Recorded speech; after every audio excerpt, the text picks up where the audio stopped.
And you made reference to it in your talk today about the vitriol that you encountered in England, you know, the anger towards Christianity or resentment or whatever. And given, regardless of your particular view of the postmodern situation, the transitional times that we seem to be in, the rising increase in different forms of spirituality, the conflicts around traditional faiths, whether it's Islam and Christianity, we wondered really if you had any thoughts, and I realise that projections and predictions about the future are impossible, but thoughts and ideas for possibilities for Christian faith and spirituality in the 21st century, given the context and the climate in which we find ourselves.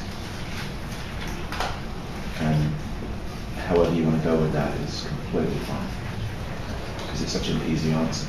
Who wants to start? Well, I certainly think the future of Christianity is going to be ecumenical. That the more I work, the more I see that every denominational tradition, every lineage is holding a pearl of great price, sometimes 2 or 3 pearls of great price. And we would be just at a tremendous loss not to recognize that, include that, honor that.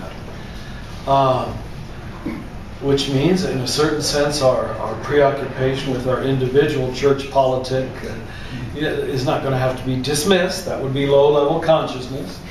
But have to be lessened because there's bigger questions to be asked that, for one reason or another, each individual denomination in its present church politic doesn't seem to be able to answer. So, is that what we mean, or what some of us mean by the emerging church? It's something that is grounded in tradition and in a lineage, if I can use that word, and yet still operates around that. And I'm not trying to talk about relativism or skepticism, but I think grounded in faith, grounded in even orthodoxy, what Brian McLaren calls a generous orthodoxy. I certainly think that's the future. And you know, as you even look at the coming together of the continents,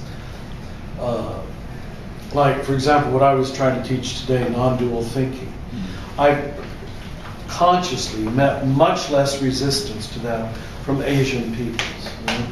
You know? Just like they get it much easier, you know. They get, or our gay people will often get non-dual consciousness because it's written in their very being somehow. If we can draw all this from different groups, I know that'll sound scary, but that's the only future I think that is going to have credible Jesus witness. I go back to